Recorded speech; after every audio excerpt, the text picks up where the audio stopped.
अस्सलाम वालेकुम जी, क्या हाल है सबका। आज की वीडियो हमारी स्टार्ट होती है चाय से।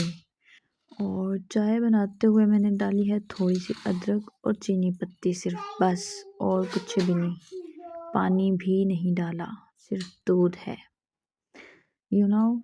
दूध पत्ती। और आज हम बनाएंगे साग, सरसों का साग। आय हाय हाय, जस्ट साग ही ना।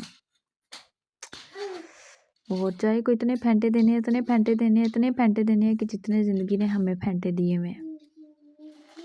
और चाय बन गई है, अपने प्यारे से मग में डालें और चाय इंजॉय करें, चस्के ला ला के पियो।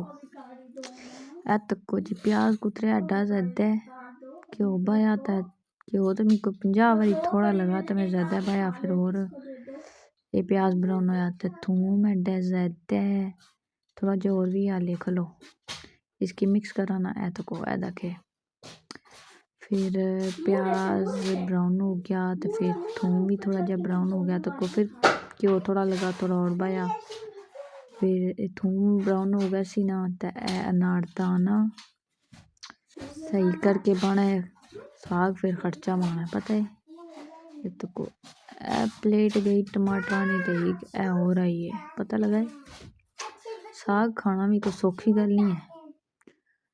फिर उसमें से बाद इसकी चंगे तरीके ना मिक्स करो, तो सही तरह मसाला भुनना, अच्छे तरीके नाल सही चंगी तरह पकाना है। फिर है सुक्का धनिया, थोड़ा जा गरम मसाला, 2 चमचा हल्दी निया, तो दड़ा मिर्च जितनी दिल करना है उतनी पाओ। फिर नमक जितना की ज़रूरत है उतना, नहीं तो बाद ही थोड़ा जा चख किने, जे थोड़ा लगा तो फिर पा किने। घ्यो एक बारी फिर थोड़ा लगा तो फिर थोड़ा जब पाया, क्योंकि घ्यो भी इसने घ्यो तेल ज़्यादा पैना ना।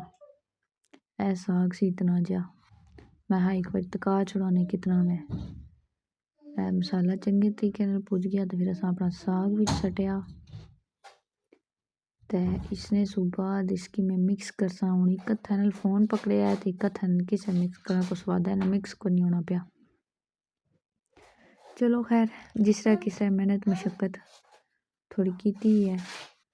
फिर इसकी चंगे तरीके ना मिक्स करो, तो अच्छे तरीके नाल इसकी पकाना है कि जितना घ्यो बया सी उतना तो नहीं निकलन ला, पर जरा जरा है निकल सी बाहर।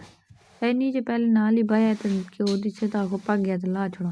हाँ, चंगे तरीके नाल मिक्स करना है, चंगे तरीके नाल पकाना है। उसमें से बाद इसकी लाना है, तो पिछले जेड़े बाजे वे ना ये नहीं खलन देने, तंग किता नहीं, एक मिनट ना आराम को नहीं।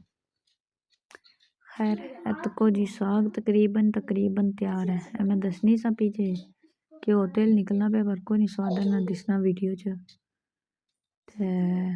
फिर उसने बाद असां पकाइयां अपनी रोटियां, तो इत्थे ही साड़ी वीडियो होनी खत्म।